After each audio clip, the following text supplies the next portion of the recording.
വിശുദ്ധ ബൈബിളിലെ പുതിയ നിയമത്തിൽ നമ്മുടെ കർത്താവായ യേശു ക്രിസ്തുവിനെ ഏത് നിലയിൽ വരച്ചു കാട്ടിയിരിക്കുന്നു എന്നുള്ള ഷോർട്ട് വീഡിയോ പഠന പരമ്പരയാണ് നാം ചെയ്തുകൊണ്ടിരിക്കുന്നത്. ഗലാത്യ ലേഖനം വരെ കഴിഞ്ഞ ദിവസം പഠിക്കുവാൻ ദൈവം നമ്മെ സഹായിച്ചു. ഇന്ന് എഫേസ്യ ലേഖനത്തിൽ ക്രിസ്തു എപ്രകാരം ചിത്രീകരിക്കപ്പെട്ടിരിക്കുന്നു എന്നുള്ളതാണ് നമ്മൾ ചിന്തിക്കാൻ പോകുന്നത്. എഫേസ് ലേഖനം 5-ാം അധ്യായത്തിന്റെ 25-ാം വാക്യത്തിൽ ഇങ്ങനെ പൗലോസ് പറയുന്നു, ക്രിസ്തുവും തന്നെത്താൻ അവൾക്ക് വേണ്ടി ഏൽപ്പിച്ചു കൊടുത്തു.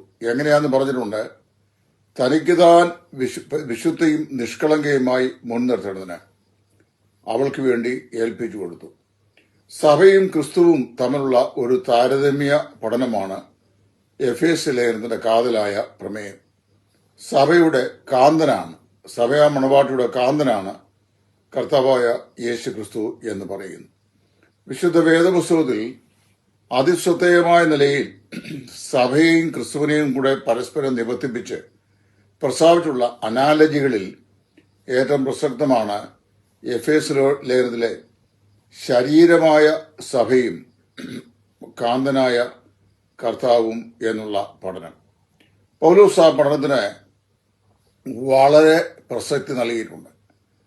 5-ാം അധ്യായത്തിന്റെ 25 മുതൽ വാക്യം പറയുകയാണ്, അവൻ അവളെ വചനത്തോടുകൂടി ജലസ്നാനത്താൽ വെടിപ്പാക്കി വിശുദ്ധീകരിക്കണമെന്നും കറ, ചുളുക്കം, മാലിന്യം മുതലായവ ഒന്നും തന്നെ ഇല്ലാതെ തനിക്കായി തന്നെ മുൻനിർത്തേണ്ടതിനും തന്നെ താൻ അവൾക്ക് വേണ്ടി ഏൽപ്പിച്ചു കൊടുത്തു.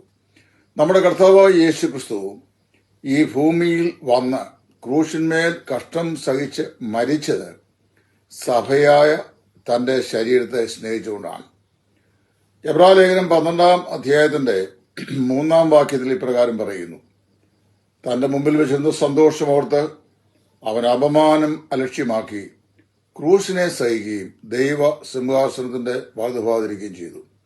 കർത്താവായ യേശു ക്രിസ്തു സഭയെ വീണ്ടെടുക്കുക, അല്ലെങ്കിൽ ഒരു കൂട്ടം ആളുകളെ തന്റെ വിലയേറിയ രക്തച്ചൊരിച്ചിലിനാൽ വീണ്ടെടുത്ത് തന്റെ മണവാട്ടി സഭയാക്കുക എന്നുള്ളതായിരുന്നു ക്രിസ്തുവിന്റെ മരണത്തിന്റെ പരമമായ ലക്ഷ്യം. തന്റെ മുമ്പിൽ വെച്ചിരുന്ന സന്തോഷം എന്ന് പറയുന്നത് തന്റെ മണവാട്ടിയായ സഭയാണ്, രക്ഷിക്കപ്പെടുന്നവരുടെ കൂട്ടമാണ്.